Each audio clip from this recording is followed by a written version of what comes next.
What is DMR? Yeah, DMR is a data company.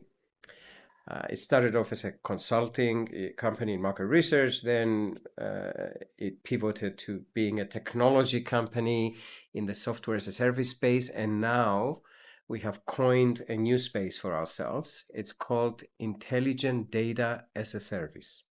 That's what we do.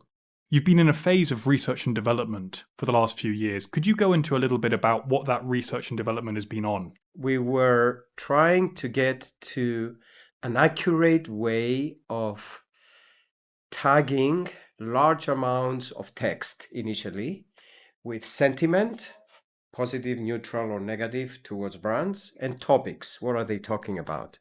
Mainly, the source of data was social media posts and other online posts of people about brands and about any subject, really. And so we were not happy with the technology that existed at the time with regards to its accuracy of tagging the text with sentiment or with topics, especially if it was a language other than English. So we said, okay, so here is an interesting problem to solve.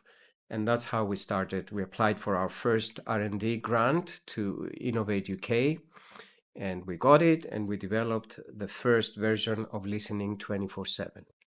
Say a company is trying to understand the true market gauge of their brand or their product. You are trying to create some kind of service that could deep dive through the surface layer to what people are actually thinking.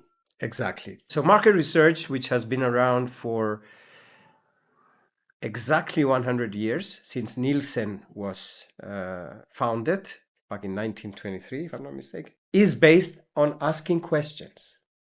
And you ask questions in surveys and in qualitative research like focus group discussions.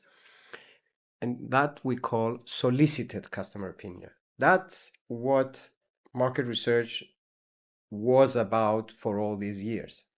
Now, for the first time, we have a different kind of customer opinion, the unsolicited, which is expressed online. And we think that these two kinds of customer opinion should be reflected 50-50 in marketers' budgets when they are trying to understand and analyze customer opinion in order to inform their product features and campaigns and all that. Has a technology existed for them to do otherwise before your technology has come along?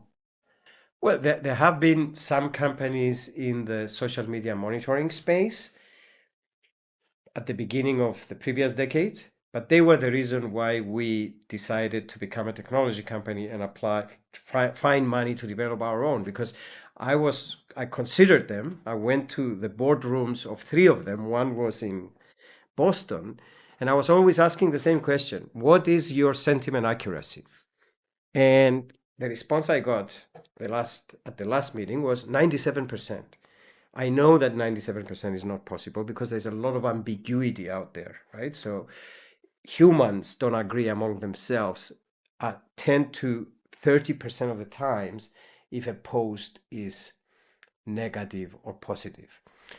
Example, this game is sick. If you are my age and you are not in this business, you think this is a negative sentiment towards a game. If you are your age, you know it's positive, right? This game is sick. And so humans don't agree among themselves. And so 97% is not possible, first of all. 90% is a great result, accuracy. But I went with it and I said, so what do you mean by 97% accuracy? He said, well, if we tell Nike that out of all the posts about Nike, 21% is positive, then 97% means that this 21% could be 18% or 24%. So what he did there was a huge mistake. That's when I stood up and left and I said, we need to develop our own. Because he was giving me an accuracy metric for samples, and these are not samples, where we're gathering the universe of all the posts about the brand. So we're not doing any sampling. And so he was giving me a standard error of plus minus 3%. I know this is too technical, but this is not it. This is not how you measure the accuracy of this kind of data. You measure the accuracy of this kind of data with three metrics, which one, I'll name them in any case. They are precision, recall, and F1 score. F1 score is a combination of precision and recall. 90% sentiment accuracy or precision means that you will take a random sample of 100 posts from our dataset.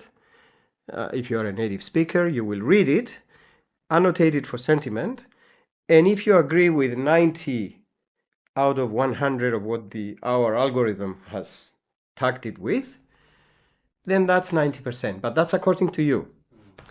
If you look at the same 100 posts, you may say, I agree with 85. Then your accuracy is 85%. Precision, to be more precise, the precision. So anyway, we decided to develop our own because the accuracy wasn't there. So there were some people, but not good enough. And even today, they are not good enough. Given the spotlight that Cambridge Analytica came under in terms of data effects that it had on Brexit, the US election, what responsibilities do you place on yourself and DMR? That's easy. You just need to follow the law. Cambridge Analytica broke the law. We only gather what is in the public domain. We don't go around stealing data from people that don't want us to touch it. We just access what is public. They took data from Facebook, which they were not supposed to use in a certain way, and they used it. It was illegal what they did. Yeah. You're using public data. Could you help us understand how you even start to tackle all of the information out there? 90% of all the data that was ever created by humanity is unstructured. It's this kind of data. Unstructured data means text, audio, images, and video. Structured data means numbers in tables. That's less, if 90% is unstructured, then structured is less than 10%, right? So companies that do not have access to this kind of technology that we're talking about today, they limit themselves to less than 10% of the data that is available and they could use for marketing purposes. The way to gather these data, I mean, if you're a multinational like Procter & Gamble or Coca-Cola, you operate in 100 countries, probably 80 different languages, right? It's fairly straightforward if you have the technology. That's not where the sophistication is. To go and get this data, and we do it by using official APIs. We don't crawl and scrape like Google does or other people do, because scraping is a gray area, right? Scraping, you may scrape somebody's data that they don't want you to scrape. You can still do it technologically speaking, but if they could have their TNCs, their terms and conditions that say, don't touch my data, and yet crawlers and scrapers go and touch their data. We don't do that. We use APIs, official APIs. Sometimes we pay the owner to get the data. Sometimes we don't have to pay. Could you help me understand how, in actual practice, a company you're working with might choose to use your technology? Yeah, there are many use cases. So where do I start? Campaign evaluation. If you're spending money on Facebook or on Instagram to advertise your brand, what is the best way to evaluate your campaign? It's not a survey. It's this. You look at what people say under the post, which was sponsored by the company. You look at their comments. So we gather the comments, we tag them with topic and sentiment, and then we know what do they like about this campaign, what do they not like.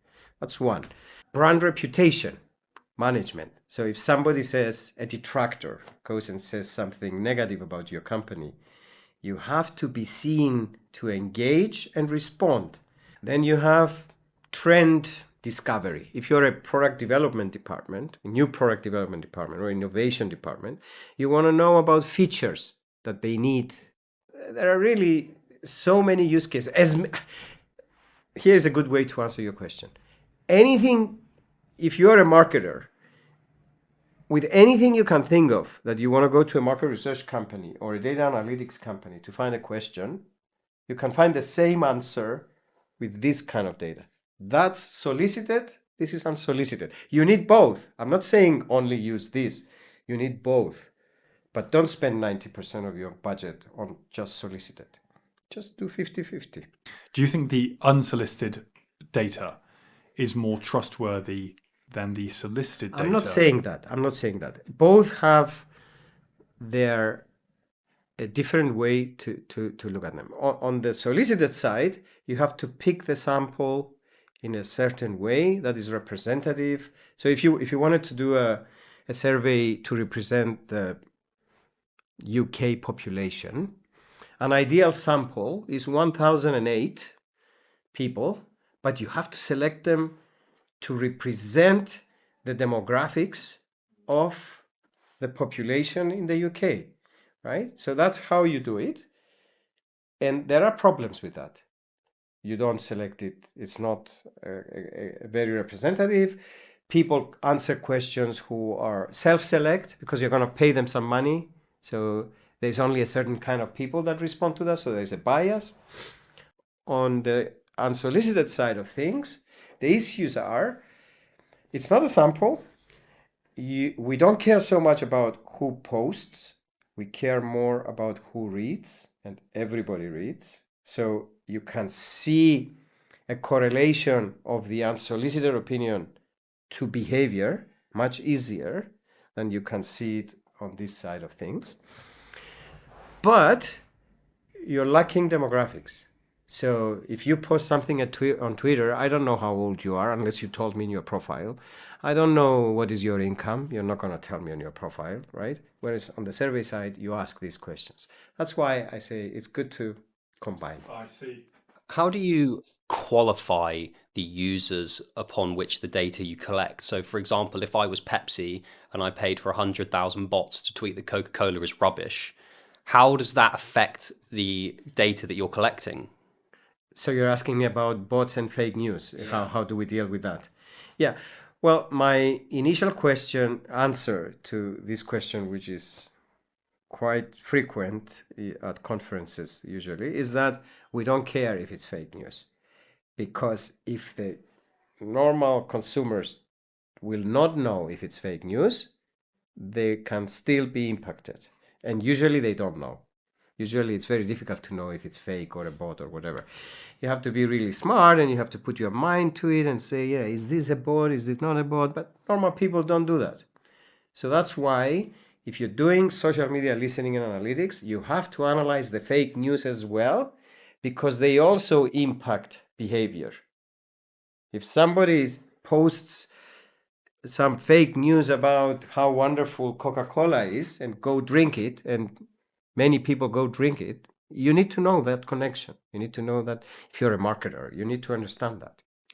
Does your tool capture this information over a timeline, or is it a snapshot of what's occurring on a particular moment? No, we prefer to provide ongoing refresh of the data. So usually we refresh on a daily basis. So at 5 or 6 a.m., we gather the previous 24 hours, and the dashboard that the client has access to refreshes every day. In some cases, very often people say, can you do real time? And we usually respond with a question, and we say, can you action real time? Do you have, if I give you something every hour, do you have somebody who can react to that? If the answer is no, and up to now it was always no, then we don't do it. We stick to, sometimes it's weekly, sometimes it's monthly, the refresh, but most often is daily. If it's a B2C business, there are enough posts every day to justify daily. If it's a B2B business, monthly is probably, you may get a few hundred posts every month. You don't need to see one post every day, right? Could a user find out the same information that you're providing by asking ChatGPT, say, what does the internet think about my business? Yeah. There's a distinction between two major types of AI. Generative AI, which is what OpenAI does and everybody knows, and predictive AI, which is what we have been doing for the past 5 years. We now also do generative AI. Predictive AI is very good at doing a narrow task like tagging for sentiment in English about the subject being soft drinks. We can train a model to deliver sentiment precision over 80%. We commit to that. Nobody else does, by the way, because it's difficult to train a custom model every time you have a different subject. So we train a predictive model that can tag for sentiment, let's say in Vietnamese, for beer. And if then another client comes and says, I want chocolates, we will train a different sentiment model in Vietnamese, or with training data, which is produced by humans. That's called the gold standard, just about chocolates. And so back to the large language model. GPT-4 is the best LLM in the world. The cost of it was north of $1 billion, which was funded by Microsoft. And it's trained on 1.8 trillion parameters. Okay, so this model can answer questions about anything, right? Anything. So we did a gap analysis of sentiment accuracy between GPT 3.5 Turbo and our custom model, and GPT-4 and our custom model. Guess who was more accurate? This is for a specialized search term such as beer. We did it for banking and for alcoholic beverages in English. I'm going to go with DMR was more accurate. By 27 percentage points, we were more accurate than GPT 3.5 Turbo. 27 percentage points, not percent, right? So our accuracy was 87%, theirs was 60. GPT-4, which is better, way better than GPT 3.5, we were only better by 11 percentage points, which is still a lot if you... And then if you add the aspect of what does it cost to run GPT-4, which is this huge model, processing power. I mean, they run out of GPUs, right? Have you seen that NVIDIA is not able to provide enough GPUs to OpenAI? Wow. Yeah, that's a bottleneck, major bottleneck for their growth. Whereas our model is so light and just does one thing, but it does it really, really well.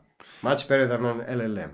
Does the small specialist search term that a customer might create using DMR, does that become part of the brain power of DMR, or does that belong, in a sense, to the client? In other words, if they ask you to design a particular search term, like for beer in Vietnamese, then can you recycle that, or is that theirs? Is that their IP? Okay, so it's not the search term that counts here. It's the custom machine learning model or AI model that tags for sentiment or for topic.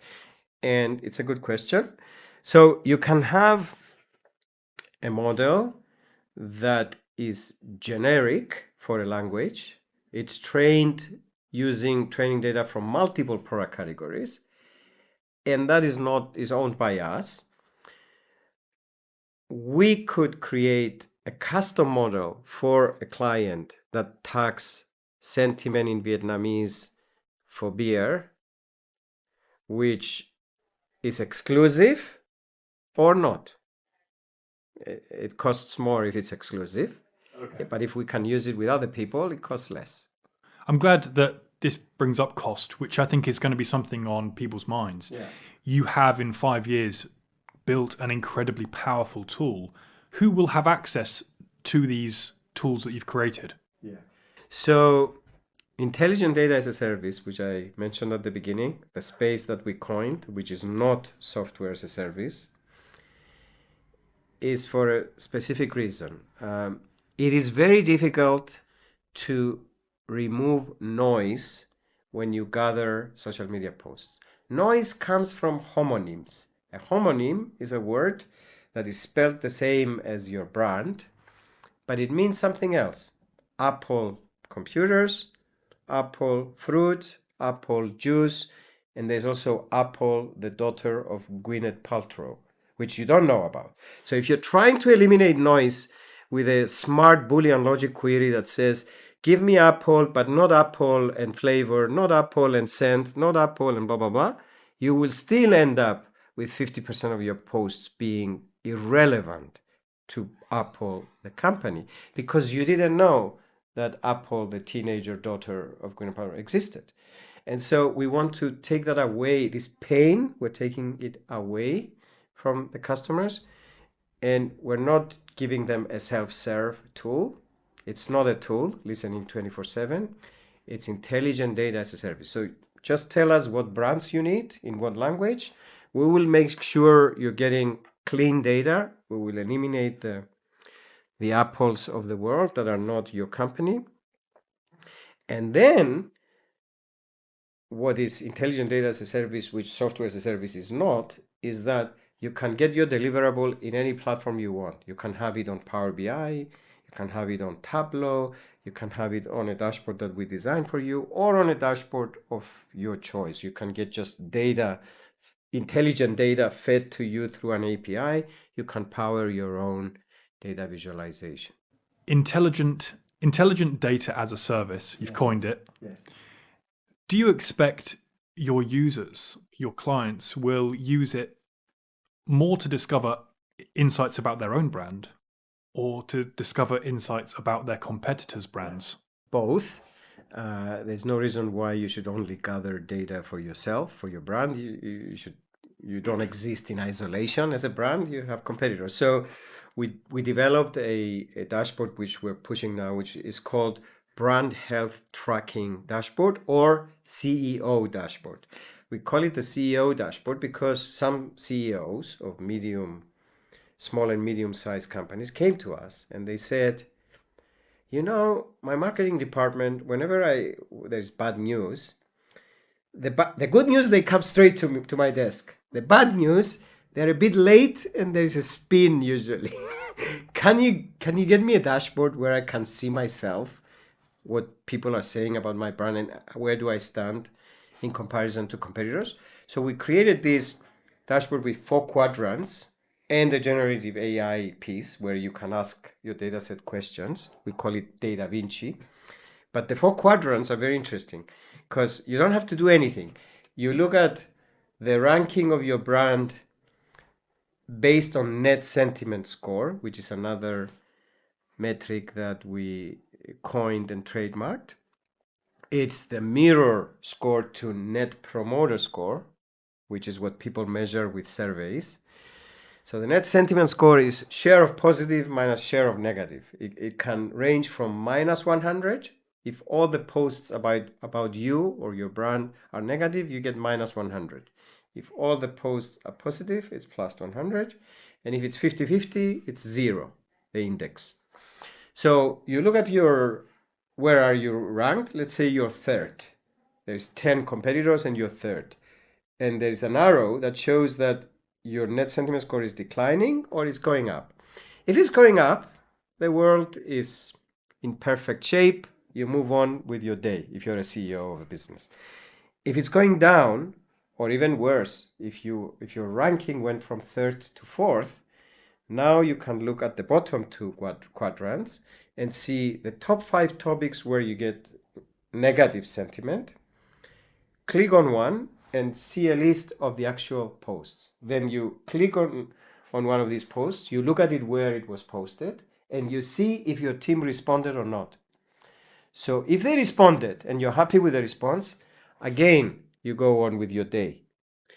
But if you're declining in net sentiment, consumer sentiment, and people are saying negative things about you and nobody responds, then you pick up the phone, call customer care, customer service, marketing, and say, hey guys, have you seen this? Are you doing something about this?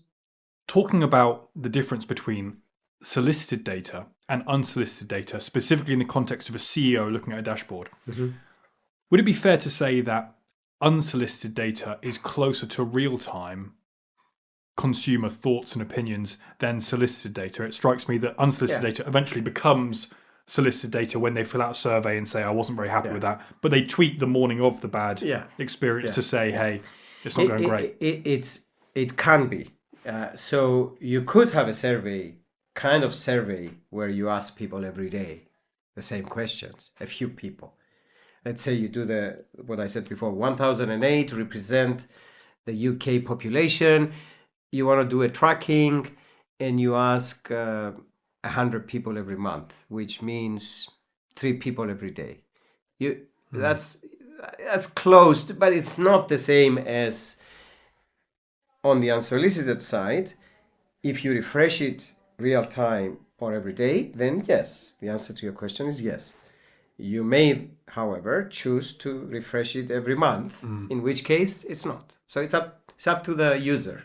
When a CEO is looking on a dashboard and they see, okay, today's not going so great, I've got an arrow pointing downwards, can they dive deeper into discovering where online that footprint has started to go south and tackle it head on? Absolutely. So they have the sources on the side.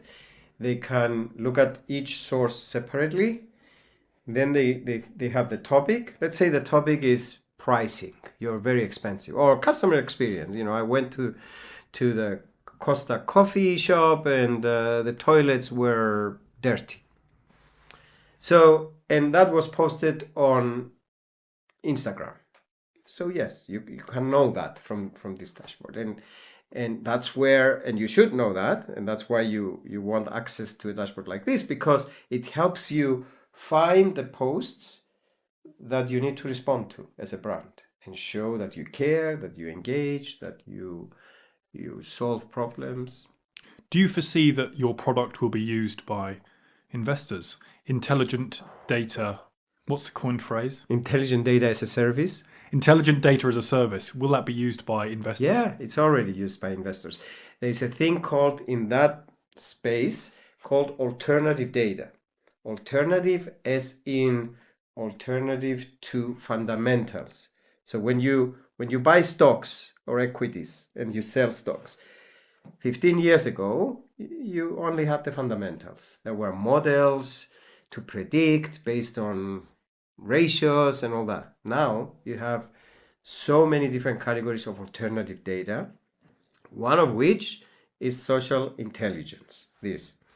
Another very famous alternative data category that investors use, and they use it to explain what alternative data means, is satellite images of, let's say, retailer parking spaces, right? So you look at satellite images of the parking spaces of Tesco's, Sainsbury's, whatever, and if they are empty, they're not doing so well. If they're full, they're doing well. So if they're not doing well, you sell the stock. If the parking spaces are full, you buy. Kind of thing. A simplistic way of explaining alternative data. In social listening, sentiment has a very high correlation to stock fluctuation. We've done multiple case studies. We've done one with the GameStop saga. Remember GameStop in the US? We've done one with global banks. In all cases, we found correlation between the sentiment one day or a few days before the fluctuation to correlate with that fluctuation by over 80% R square is the correlation. Over 80%, sometimes 90, 91. I have the data, I can share it with you. So basically, you can predict 24 hours early, in some cases, not in all cases, if a stock will go down or if it will go up. Not by how much, but that's a good Yeah, but if predictor. it's going to be based on public sentiment, then it's you get there first to read the signs that the share price is about to suffer. Yeah, it's predictive, exactly. Cool. That's the whole point. It's predictive. So when you're talking about intelligent data as a service and understanding sentiment is incredibly powerful, but I'm curious, you've spoken about keywords like Apple meaning many different things. When there is a subject matter, let's take a YouTube video, for example, perhaps the headline of the YouTube video has something to do with the search you're making.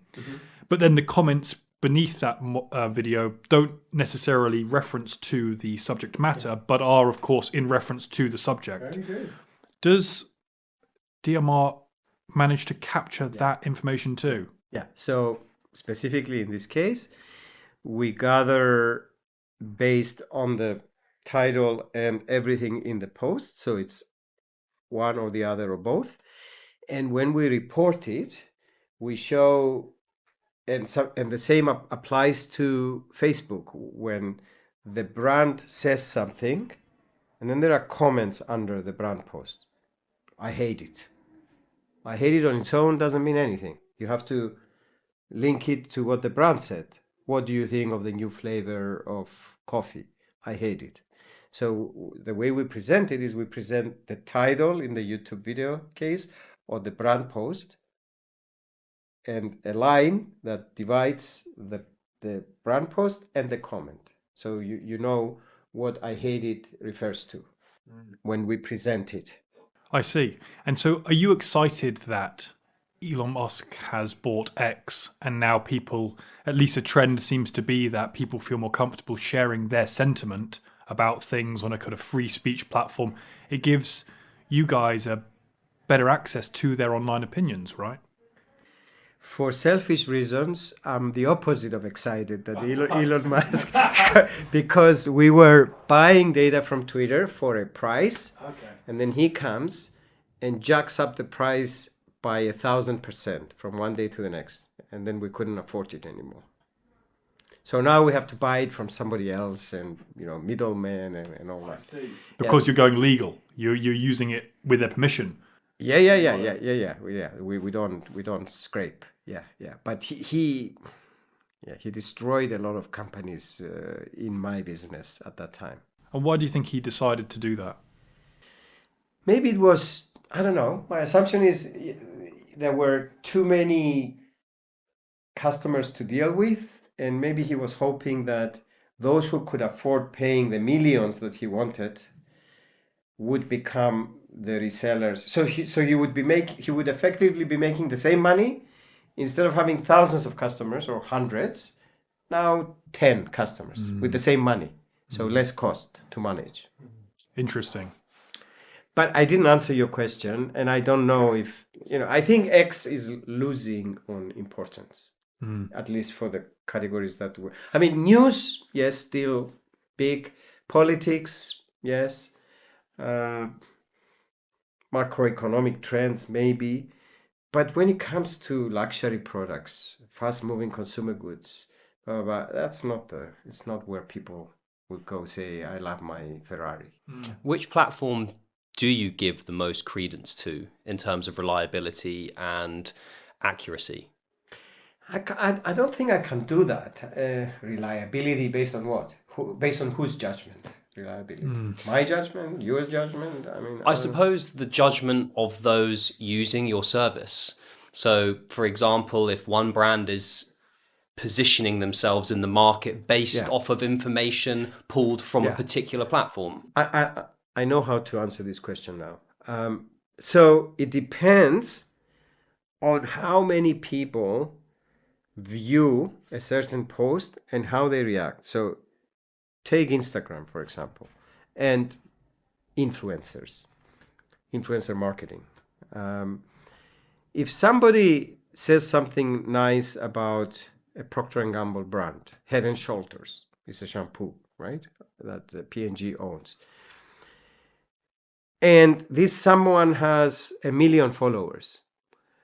And 100,000 of them, 10%, see this post and they develop some, there is something that happens in their brain.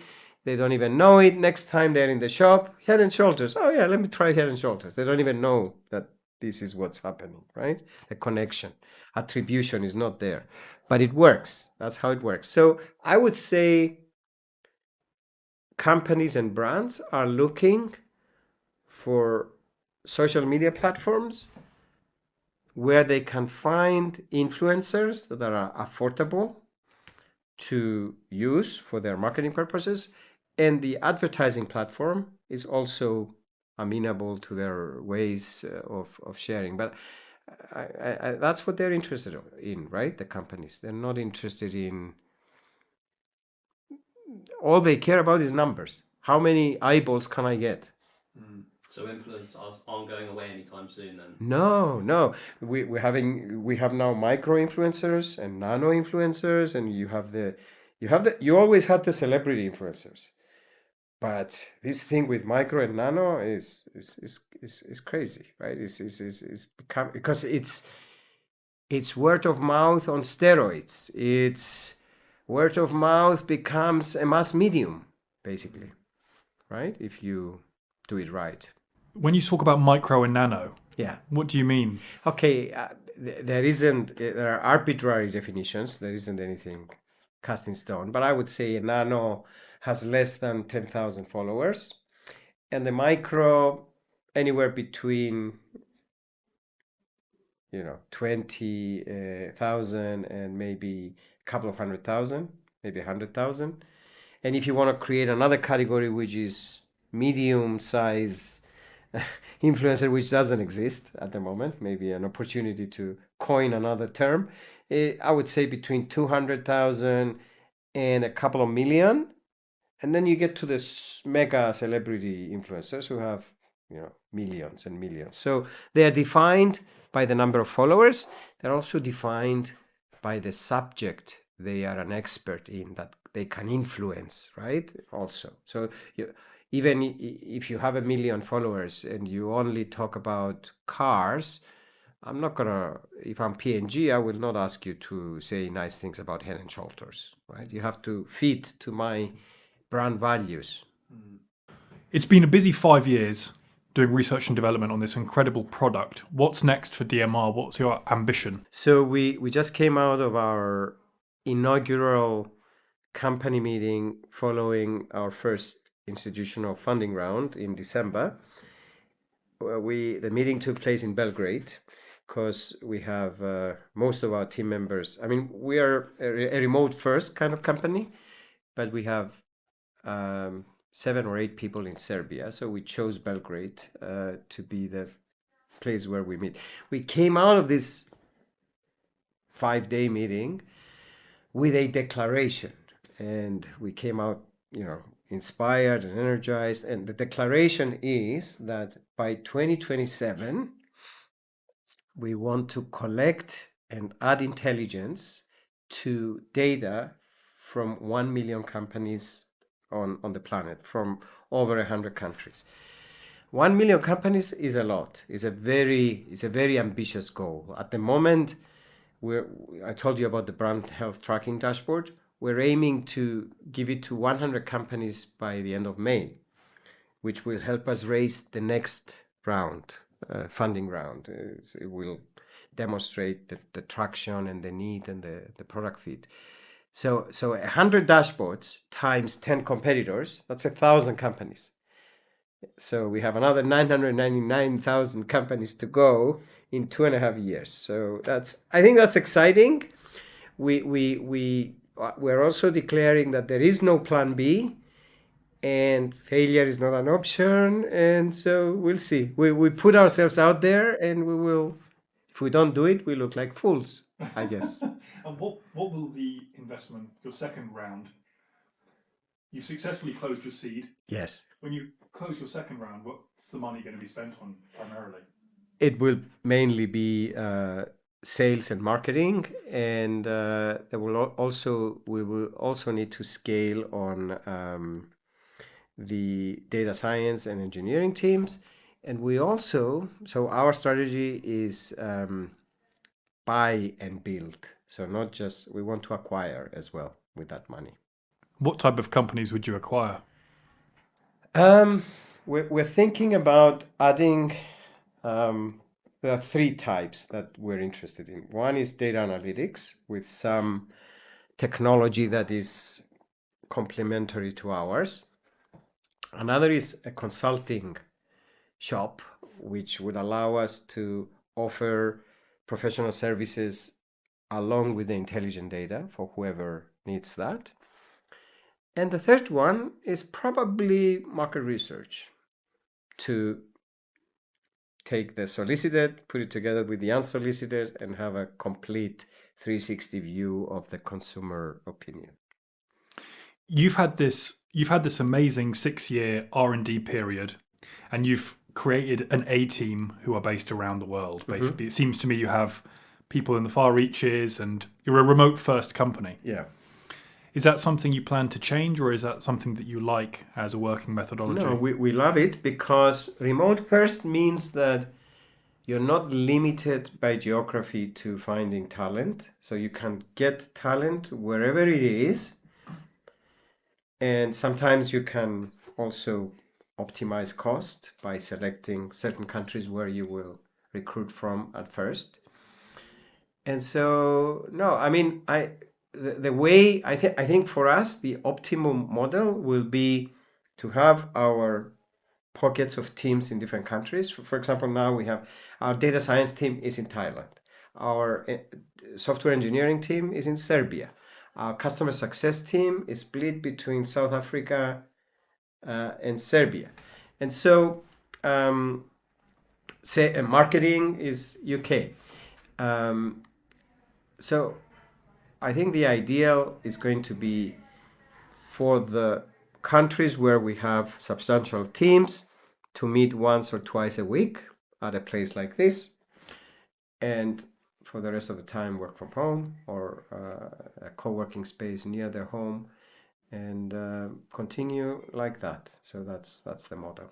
Do you find it difficult to create and implement a culture within DMR when you aren't in a shared location? Yeah, it's more difficult. You're right, but it's not impossible. And culture is very important to us.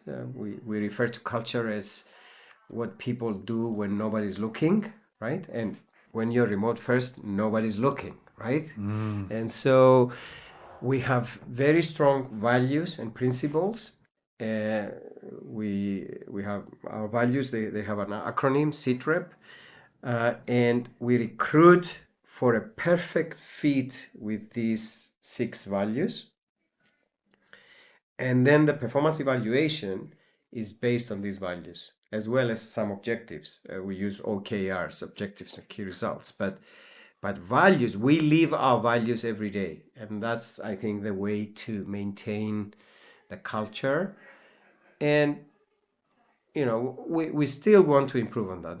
Hopefully we will find some ways to make it self-select. You know, people will stay because they like the culture and they believe in the vision and all that.